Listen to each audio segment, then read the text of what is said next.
Late one night in 2004, a young woman was asleep in her downstairs bedroom when she suddenly was awoken by a bright light shining in through her bedroom window. The motion sensor light outside on the garage had been tripped. The young woman, who was sitting on her bed by this point, squinted and tried to look outside to see what had caused this, but she couldn't see anything, and so she just assumed it had to have been a neighborhood cat or something that had tripped the sensor. So she lay back down and was nearly back to sleep when something else caused her to suddenly sit up wide awake in her bed. But this time, it was not a bright light. It was a sound, footsteps to be exact. And these footsteps were not outside. They were inside her house, right outside of her bedroom door. Seconds later, this woman would live a nightmare. But before we get into that story, if you're a fan of the strange, dark, and mysterious delivered in story format, then you come to the right podcast, because that's all we do, and we upload twice a week, once on Monday and once on Thursday. So, if that's of interest to you, please offer to pick up the Amazon Music follow button after their work shift is over, but don't show up, and instead just keep sending them periodic text messages that promise you are only 5 minutes away. Okay, let's get into today's story.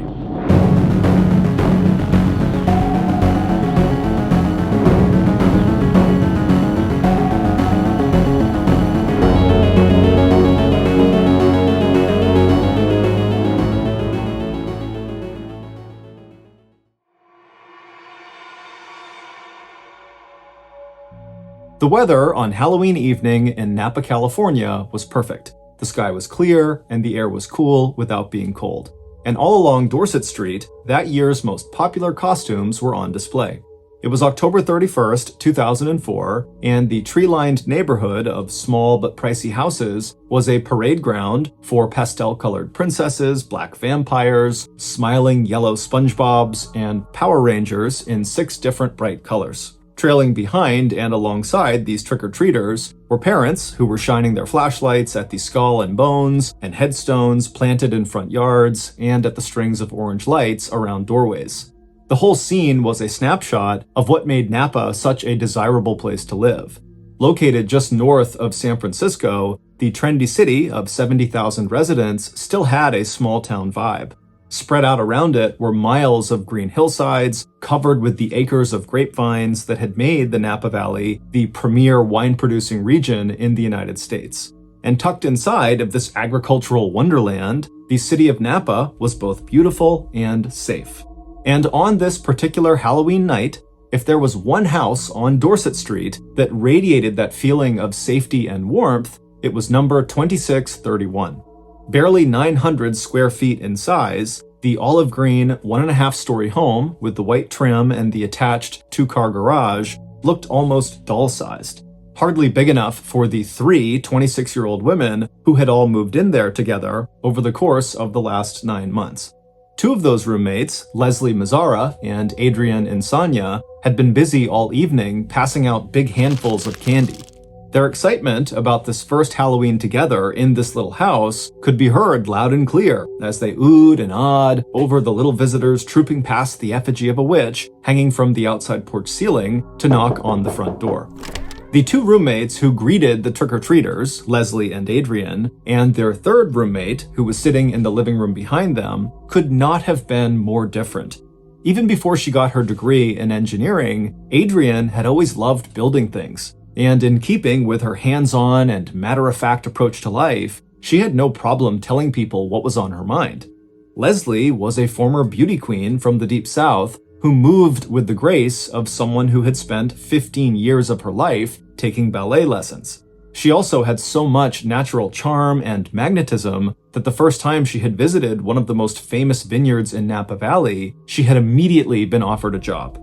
6 months later, and Leslie had been promoted twice to her current position as a sales coordinator at the winery named after the famous Hollywood film director Francis Ford Coppola.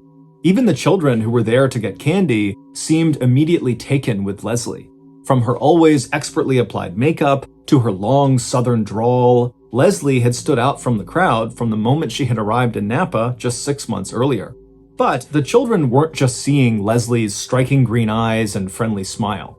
As one of Leslie's admirers had once said, when looking for words to describe Leslie's deeper beauty, it was like trying to describe a rainbow to someone who couldn't see. In contrast to Adrian and Leslie's outgoing personalities, the third roommate at 2631 Dorset Street, 26-year-old Lauren Minza, was the quietest and the neatest of the three women. As the volleyball coach of the local community college, Lauren had no trouble yelling out encouragement and instruction to her students, but when it came to any sort of social confrontation, Lauren held back and usually just let Adrian do the talking. Of the three women, Lauren and Adrian had been the first to move into this rented house on Dorset Street. After graduating from California's Polytechnic State University in 2001, Adrian had returned to her childhood home in Napa Valley and almost immediately got hired in as an assistant engineer at the Napa Sanitation District. It was there at the Sanitation District that Adrian had met the person who would become her best friend, a contract supervisor named Lily Prudhomme. Through Lily, Adrian quickly became part of a new circle of friends. A year or so later, at the start of 2004, Adrian had met Lauren for the first time at a volleyball class they both took at Napa Community College. And in February, when Lauren found the little house on Dorset Street, she had asked Adrian to move in and share the rent. As for Lauren, her social life had taken off on the day Adrian had arrived at 2631 Dorset. In typical Adrian fashion, Lauren's new roommate did not arrive alone. Right behind Adrian, carrying cartons and furniture, were Lily and her boyfriend Eric, and another friend named Ben, all of whom helped Adrian and Lauren settle into their new home. In the space of that one day, Lauren had been welcomed into Adrian and Lily's circle. And by the time all the moving boxes were empty, the whole group of them had been laughing and talking over pizza and beer. Leslie, the last roommate to arrive at 2631 Dorset Street, had walked into their lives 4 months after that pizza party. Leslie had actually been living right next door to them for several weeks, and in passing conversations, Lauren had felt an instant connection to Leslie. Lauren liked Leslie's sense of fun, and even more, Leslie's genuine warmth and interest in other people. So when Leslie's roommates made plans to move out, Lauren and Adrian invited Leslie to move in with them.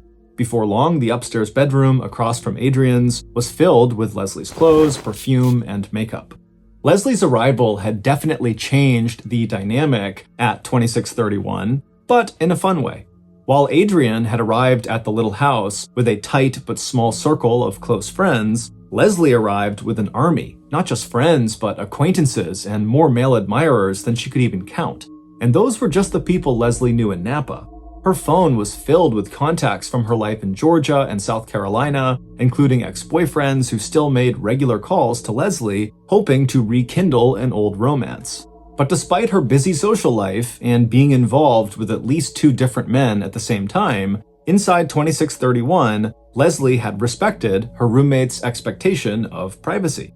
For the most part, if any of them wanted to spend the night with a boyfriend, they did it quietly and very infrequently, or they spent the night at the man's house. But that October, Leslie had started breaking that unspoken house rule, causing the first and only real conflict among the 3 roommates. 3 nights before Halloween, on October 28th, Leslie and one of her dates had made so much noise in Leslie's bedroom that Adrian and Lauren decided it was time to call a house meeting. Lauren had dreaded what she expected would turn into an awful confrontation, something she totally hated, but with her amazing charm and tact, Leslie had managed to diffuse the situation. Before the women even sat down together, Leslie sent both Lauren and Adrian an email apologizing for putting them in such an awkward situation and costing them most of one night's sleep. The roommates' ability to resolve the situation with some simple rules about having men over, rather than arguing or fighting about it, had felt like a win for all 3 women. And by Halloween day, everything felt right again with the world. The handyman that their landlord hired was outside working on the house, and that afternoon, Lauren spent a few hours out playing soccer and running errands. Meanwhile, Leslie and Adrian, all strain forgotten, were busy in the kitchen together, making Halloween-themed cupcakes and planning the next big holidays, Thanksgiving and Christmas. By around 9 p.m. on Halloween night, Nearly all the adults and trick-or-treaters along Dorset Street had all gone home, and the front door light at 2631 had been turned off, leaving the witch and the little patch of pumpkins in the front yard in darkness. Inside the small green house, the empty bowls of candy had been put away, and the 3 roommates were all looking forward to a quiet Sunday evening before the start of a new work week. Adrienne was the only one of the women who had plans to go out that night. As she got ready to go visit her boyfriend, Christian Lee, who lived only a few blocks away, Lauren and Leslie settled onto the couch to watch one of their favorite TV shows.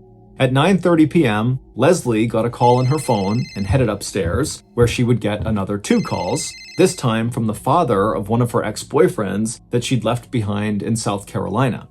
Looking at the 2 calls come in, Leslie sighed and let them go to voicemail. She'd listen to them later, or not at all. Suddenly tired, Leslie called a good night down to Lauren, and a few minutes later, Leslie was in bed.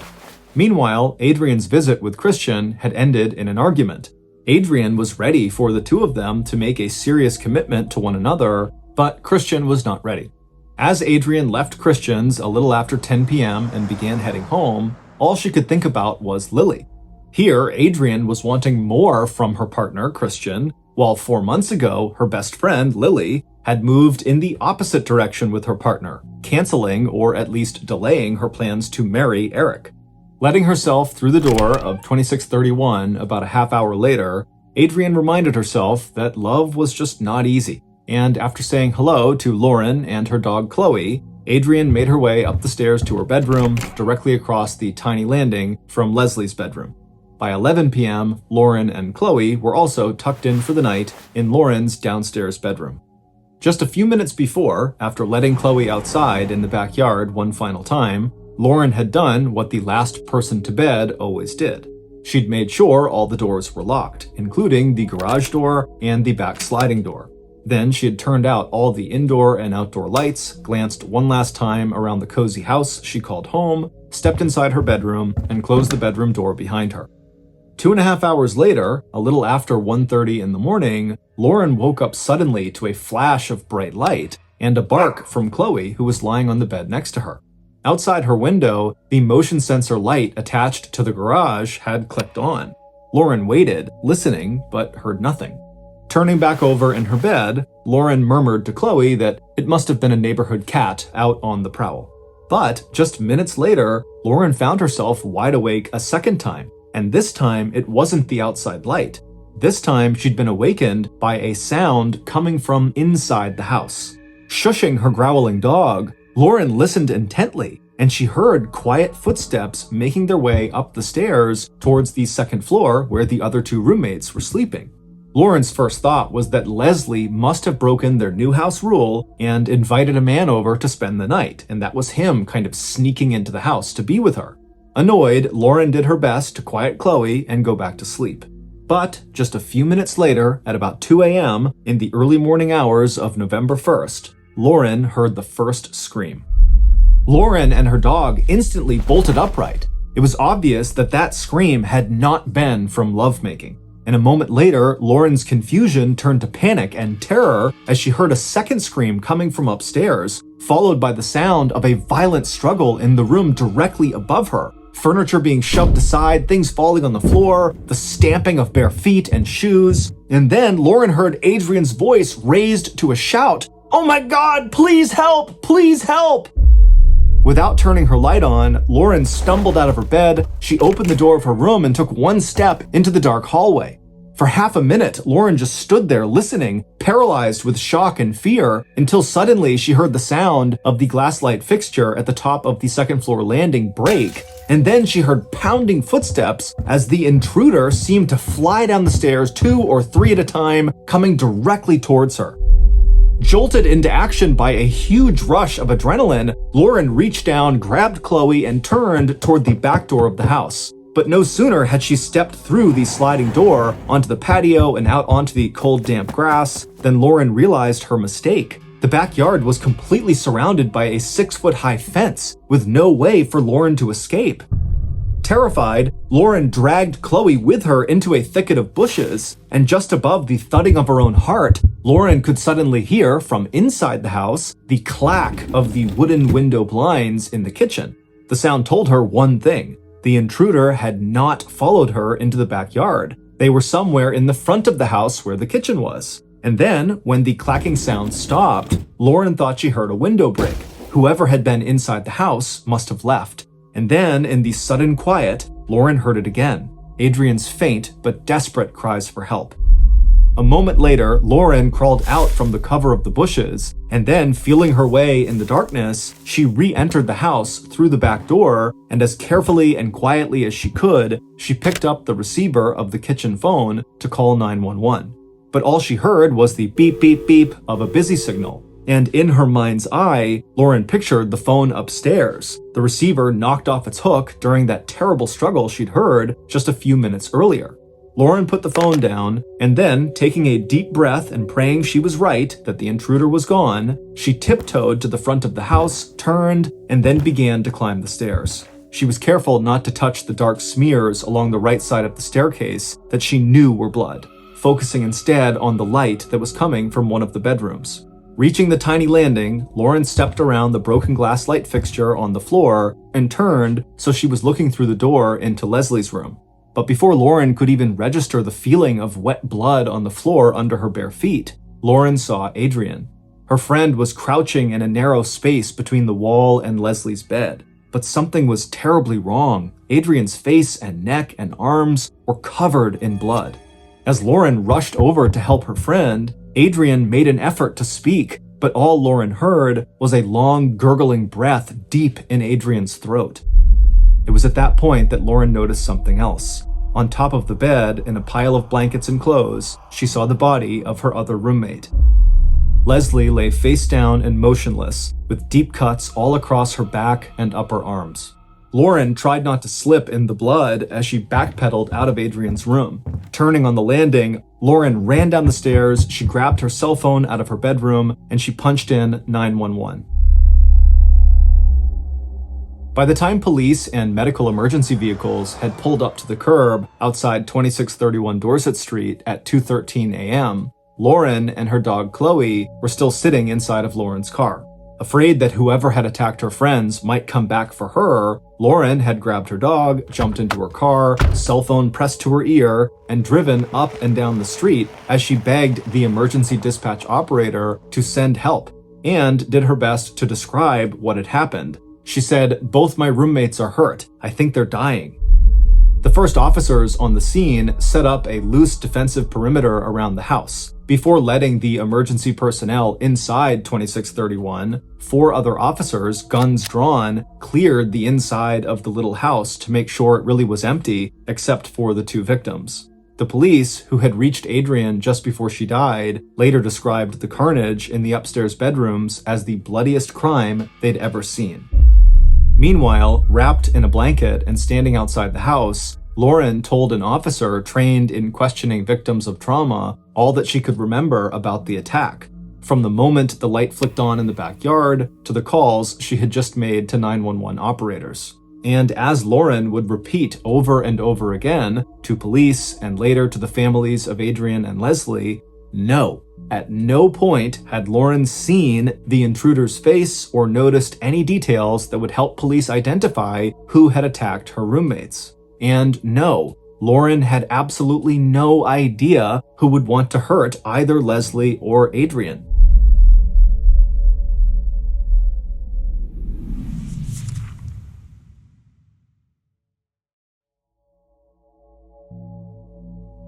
By 2:30 a.m. on November 1st, the little house on Dorset Street, surrounded by yellow crime scene tape, was lit up in the glow of portable floodlights. Most crime scenes yield maybe 2 to 3 pieces of physical evidence, but over the next 2 days, the crime scene techs, who were now combing the inside and outside of 2631, would collect a whopping 71 pieces of evidence.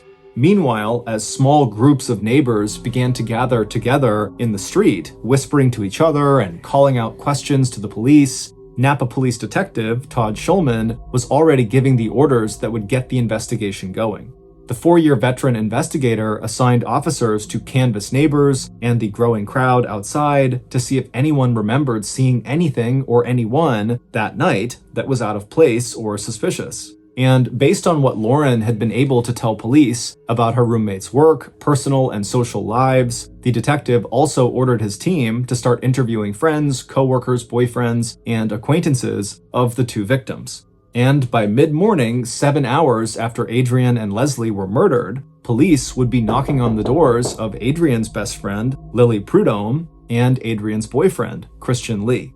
Further away, at the vineyard where Leslie worked, her co-workers would also be questioned by police, and as police began gathering information about Leslie's social life, so would a long list of Leslie's current and former boyfriends. But even as police fanned out around Napa and began working the phones to trace Leslie's connections in South Carolina and Georgia, crime scene techs had already collected evidence that would wind up making a big cut in the possible pool of suspects. By Thursday, November 3rd, 4 days after the early morning double murder, the police knew that the killer was a male, a finding that ruled out the female half of the US population. Forensic investigators had been able to collect several critical pieces of physical evidence from the crime scene that would all contain samples of the killer's DNA. There was a packet of plastic zip ties, the kind that could be used to bind a person's wrists, that the killer had dropped just under the front window, where they entered and then later exited the house. There was also a smear of blood that did not belong to the victims on the aluminum siding of the house near the window. And finally, police had found 3 cigarette butts in the front and backyard of 2631. DNA from all 3 pieces of evidence was identical, and it showed, without a doubt, that the killer was a man. Unfortunately, what the DNA did not reveal was the identity of this man. The DNA would turn out not to match the DNA sample that police had collected from Adrian's boyfriend, Christian, and when the DNA results were run through a nationwide database of more than 4 million known criminal offenders, there was no match there either. Although the police would not release this information to the public for another 2 weeks, the DNA results did clear any females, including Lauren and Lily, of any involvement in the murders. And even though Detective Schulman could not completely rule out the possibility that the murders of Adrian and Leslie were just the result of a burglary gone horribly wrong, the DNA results showing the killer was a man did support the investigators' emerging theory of the murder. The violence of the attack suggested the killer had a personal motive. And with Adrian's boyfriend off the suspect list, and given the number of men who had been close to or involved with Leslie, police began to focus on Leslie as the killer's prime target, and Adrian must have just been in the wrong place at the wrong time, a witness who had to be eliminated. Still, there was a second theory about these murders, a theory that would make this case even harder to solve, and one that was already keeping terrified residents of Napa awake at night. That theory was that the murders were the work of a serial killer, a person with no connection to their victims, a killer who might strike again at any moment or leave without a trace and continue to kill somewhere else. Within days of the murders, local security companies saw an uptick in the number of people in Napa County requesting the installation of alarm systems. And by November 9th, the day of Adrian's funeral, the 350 mourners who watched a video showing Adrian's progression through life from childhood to engineer were talking to one another in hushed whispers about a killer who could be lurking in every backyard. One day later, on Wednesday, November 10th, the city of Napa offered a $100,000 reward, money collected from local businesses, for information leading to the arrest and conviction of whoever had killed Adrian and Leslie. But despite the size of that reward, and despite the long list of potential suspects in the murder, most of them connected in some way to Leslie Mazzara, as November 2004 came to a close, police had still not made any arrests. And by December 2nd, 1 month after the Halloween night murders, Napa's police commander was offering a very sobering update on the investigation. So far, progress had consisted of what police figured out had not happened at 2631 Dorset Street. Investigators had ruled out domestic violence, they had also ruled out any gang-related connections to the murder, a lead that popped up when they found out that Leslie's father was serving back-to-back life sentences in Florida for his role in a murder conspiracy. Adrian's boyfriend, Christian, had also been ruled out as a suspect, along with that father of one of Leslie's ex-boyfriends who had called Leslie twice the night before she was killed, and the handyman who had been working on the roommate's house on Halloween Day. But according to the commander, the lack of progress had nothing to do with a lack of effort on the part of law enforcement.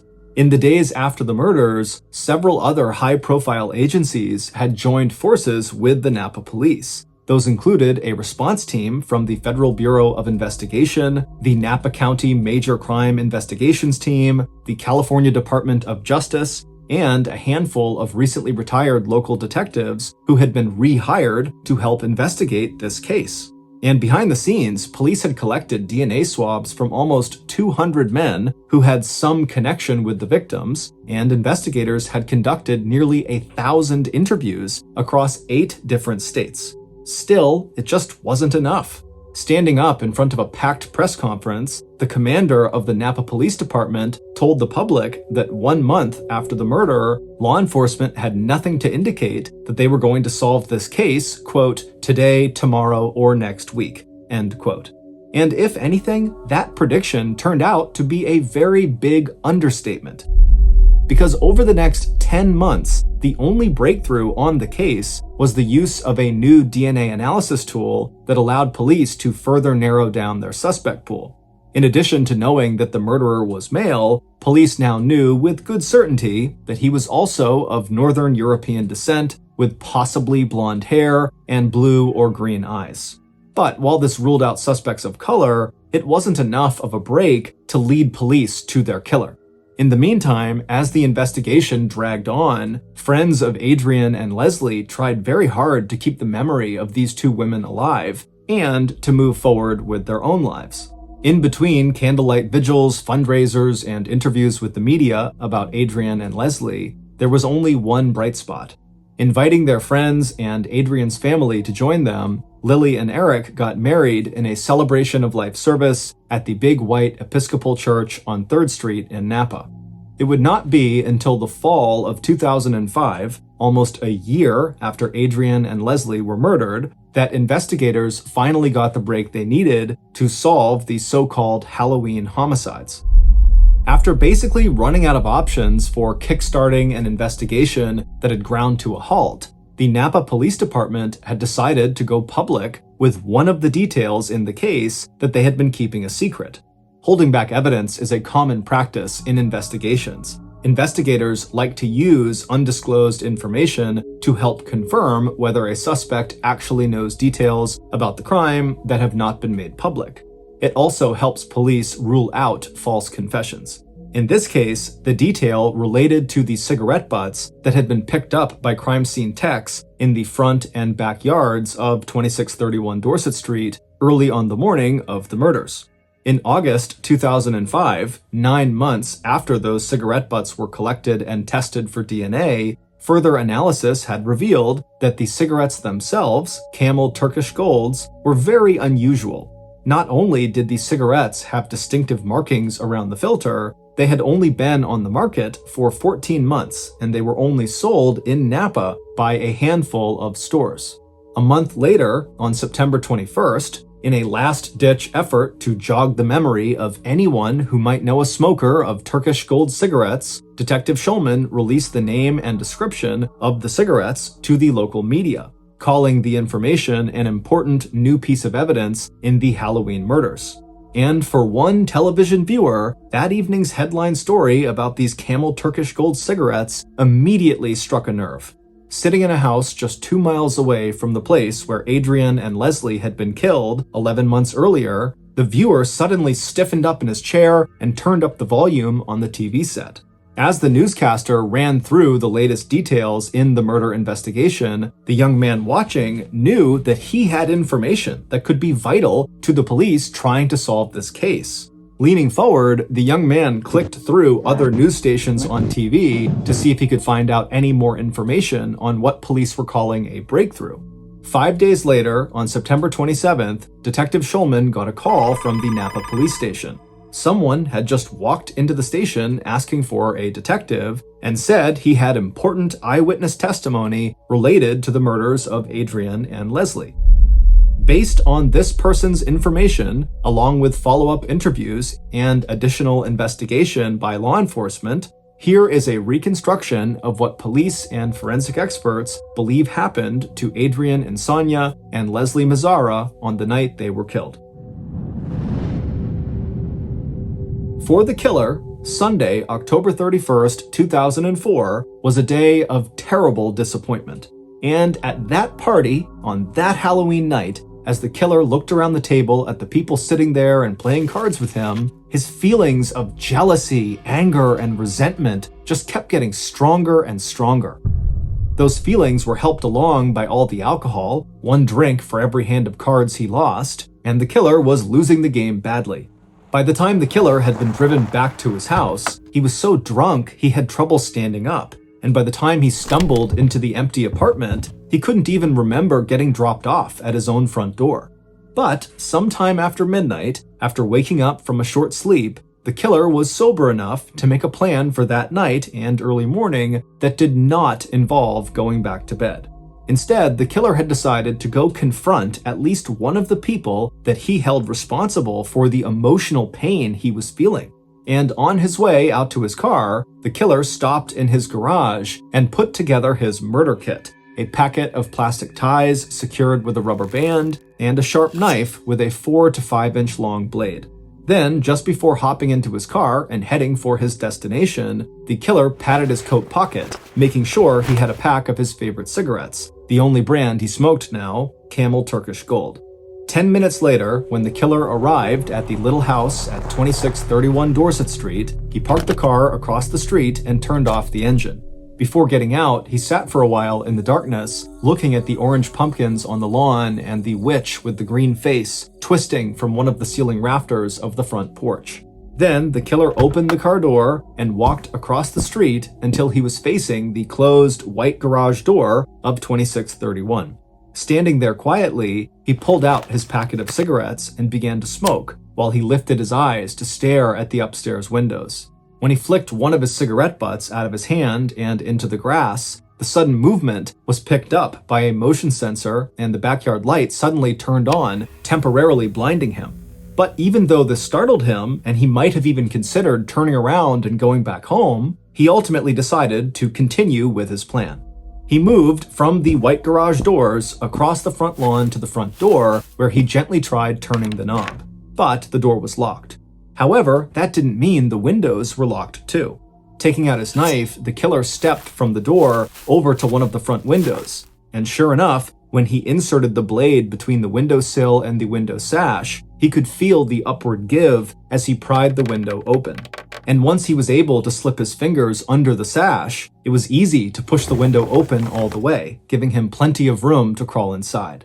On his way into the house, the killer didn't notice that he had dropped his packet of zip ties secured with a rubber band that had soaked up a sample of his sweat and DNA. Once inside, the killer let his eyes adjust to the darkness, and then he stepped a little to his right, towards the stairs that led to the 2 upper bedrooms. Once upstairs, the killer turned into Leslie's room first. Seeing the sleeping woman on the bed in front of him, he stepped closer and stared down at her. Then, raising his knife high in the air, the murderer brought it down with all his force directly into Leslie's heart. Leslie had time for one short scream before the killer raised the knife and stabbed her again and again. But that scream had been enough to wake up Adrian in the little bedroom across the hall. Switching on the light, she could see that someone, an intruder, was inside of Leslie's room. A moment later, and Adrian was out of bed and stepping through the open door across the hallway to help her friend and roommate. The killer looked up, locked eyes with Adrian, and then he attacked, striking her with the knife. And when Adrian fought back, the killer struck again and again and again, leaving cuts and wounds all over her upper body, arms, and hands, along with a deep gash across her face and neck. The frenzied attack had left blood everywhere, in pools on the floor and spatter marks along the walls and the bed. But from the very start of their struggle, Adrian had begun to shout and call out for help, and she did not stop. And even as Adrian began to bleed out, her cries were so loud that the killer panicked. Running out of the bedroom, he turned on the landing, smashed the glass light fixture on the wall before pounding down the steps, taking them 2 and 3 at a time, leaving streaks of bright red blood where his fingers had touched the wall. Once he reached the bottom of the stairs, the killer raced for the front window, causing the wooden blinds to clatter as he jimmied himself through the opening and back out onto the front porch. This time, the smear of blood he left on the exterior aluminum siding was his own. At some point, he had cut himself, leaving a clear DNA marker alongside the window. A moment later, the killer had reached his car, yanked open the driver's side door, thrown the bloody knife onto the back seat, and headed for the freeway that would take him home. It's believed the killer either didn't know Lauren was still there at the property, or he simply was too panicked from all the screaming and chaos happening upstairs that he did not want to stick around any longer. Either way, Lauren was ultimately spared. Back at his apartment, the killer stripped off his blood-stained clothes and took them out to the backyard. Building a fire in the fire pit, he fed the clothes and his shoes into the bright orange flames. Later that same morning, when Lily Prudhomme heard the news that Leslie and Lily's own best friend Adrian had been murdered, Lily was absolutely heartbroken. And the one person who was there right from the start to help her cope with this terrible loss was her boyfriend and killer, Eric Koppel. It would turn out that Eric Koppel had been devastated when Lily had called off their wedding back in August of 2004. He knew he had a drinking problem, and he knew he suffered from deep depression, but to Eric, Lily was the most important person in his life, and he could not imagine living without her. Despite canceling their wedding, the two of them were still living together, and on Halloween, the two of them had gone to a party together, where Eric would start playing a drinking card game.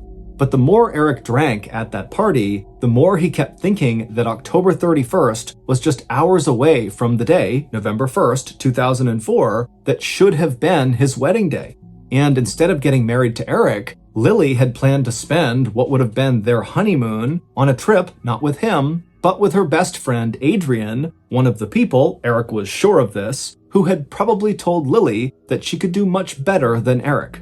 But it wasn't until Eric had made one final plea that night, asking Lily again to marry him and set a new date for their wedding, that Eric's bitterness overflowed. Lily, angry at how intoxicated Eric was, said no to his marriage proposal, and when she drove him home that night, she didn't stay with him at their apartment. Instead, she went to her parents' house. As Eric Koppel would later tell police when he confessed to the double murder of Adrian and Leslie, he only remembered bits and pieces of what happened in the early hours of November 1st. He would never say exactly why he had killed the two women, and his own story of how he had committed the murders was different from the reconstruction police had put together based on forensic evidence and the autopsy reports on Leslie and Adrian. According to Eric, he had gone first to Adrian's room to lie down and sleep on a pile of blankets at the foot of her bed. When Adrian woke up, turned on the light, and saw Eric, he attacked her to keep her from crying out. And then, forgetting exactly how or why, Eric told police he had gone into Leslie's room and stabbed her too before running down the stairs and leaving by the front window. And after the murders, Eric had been such a comfort to Lily that 5 months later, the two of them were married in a ceremony that featured a special reading by none other than Adrian's mother, Arlene Allen. Eric made his confession to police on September 27th, 5 days after he had seen on TV the news story in which police linked the killer in the Halloween murders to a white male with light hair and eyes who smoked Camel Turkish Gold cigarettes. It was a brand that was so distinctive that when police had asked Lauren if she or Adrian or Leslie knew anyone who smoked Turkish Golds, Lauren was able to give investigators one name, Eric Koppel. Eric was one of the people who had helped Adrian move into the little house on Dorset Street back in February of 2004, 8 months before Adrian and Leslie were killed. And Eric was one of the only members of Adrian's inner circle who had never been questioned by police or asked for a DNA sample. By the time the news story about the cigarettes had aired, Eric could already feel the net tightening around him.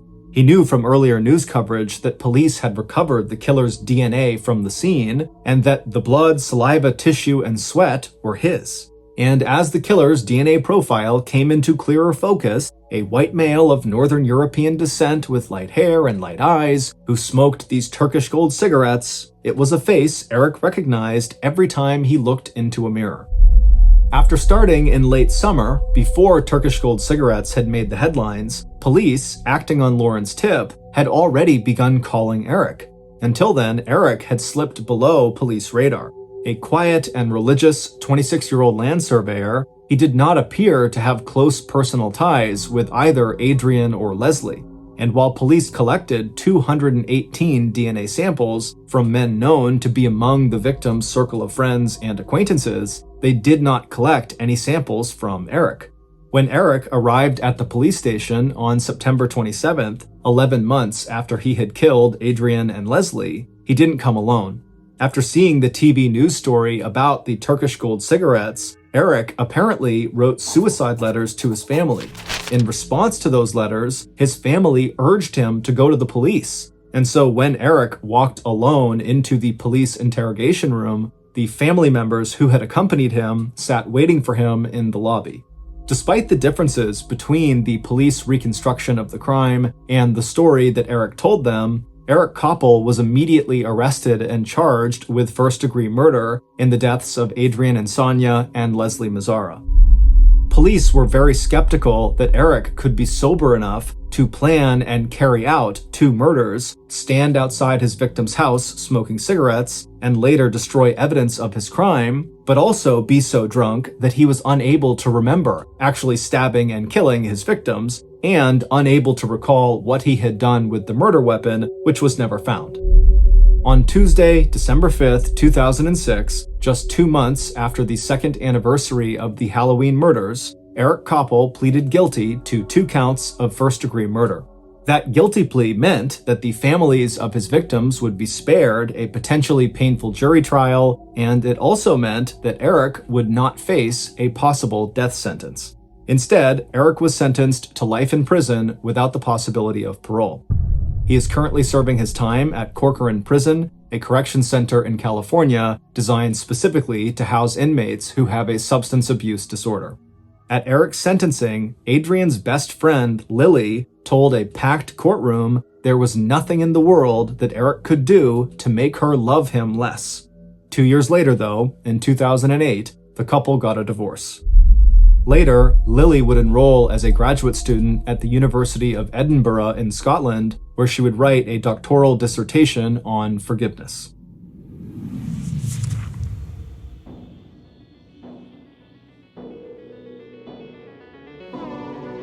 Thank you for listening to the Mr. Ballen Podcast. If you got something out of this episode and you haven't done this already, please offer to pick up the Amazon Music follow button after their work shift is over, but don't show up and instead just keep sending them periodic text messages that promise you are only 5 minutes away.